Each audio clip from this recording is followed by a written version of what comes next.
The 2026 World Cup across North America brings a 48-team field to the stage. With such a massive bracket to navigate, offensive firepower serves as the primary metric for long-term survival. Official roster announcements confirm several legendary mainstays are returning for one more campaign. Croatia's Luka Modric, Bosnia's Adin Dzeko, and Germany's Manuel Neuer are all set to compete at age 40. They join a generation of veterans making final appearances, including Portugal's Cristiano Ronaldo entering a record 6th tournament, alongside South Korea's Son Heung-min and Senegal's Sadio Mane. This veteran presence meets a wave of new contenders. Debutants like Curaçao are fielding their first World Cup squads, while nations like Haiti and Mo Salah's Egypt look to challenge the established order. In a tournament of this scale, star power is only as effective as the tactical structure behind it. Raw offensive efficiency remains the most reliable safeguard against a premature group stage exit. Finalizing these rosters has already forced difficult decisions. Belgium is heading to North America without an out-of-shape Romelu Lukaku, and the Ivory Coast has officially omitted Wilfried Zaha from their 26-man list. Spain provided the most significant shock of the selection cycle. For the first time in history, their World Cup squad features 0 players from Real Madrid, leaving out established veterans like Dani Carvajal. Coach Luis de la Fuente is instead prioritizing youth and specific tactical fits, building his attack around Barcelona's 18-year-old Lamine Yamal and Arsenal's Mikel Merino. This Phase 1 confirmed squad analysis utilizes a 10-point scale to rank the top 7 nations by their offensive potential.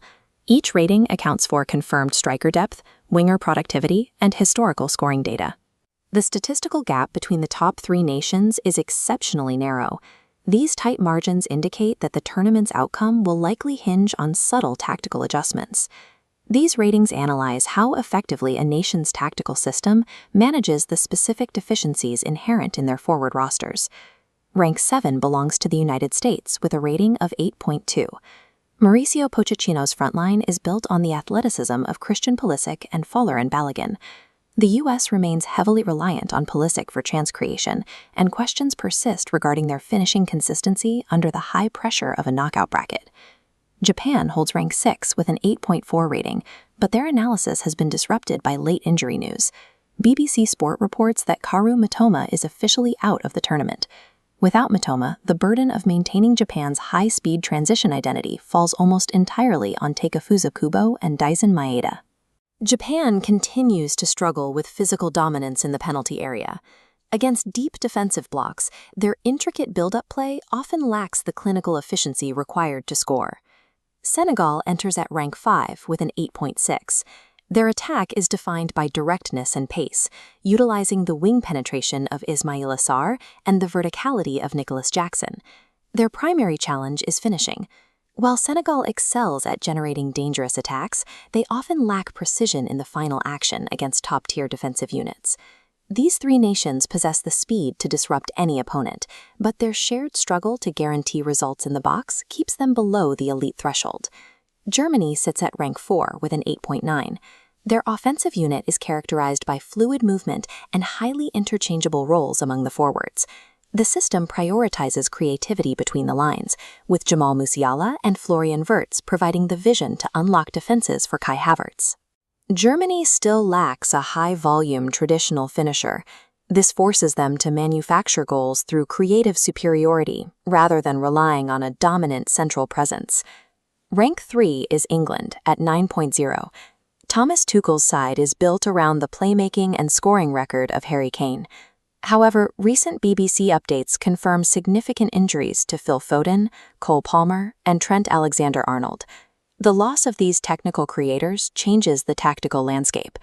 If Kane is isolated by the defense, England may be forced into a one-dimensional reliance on direct wing play.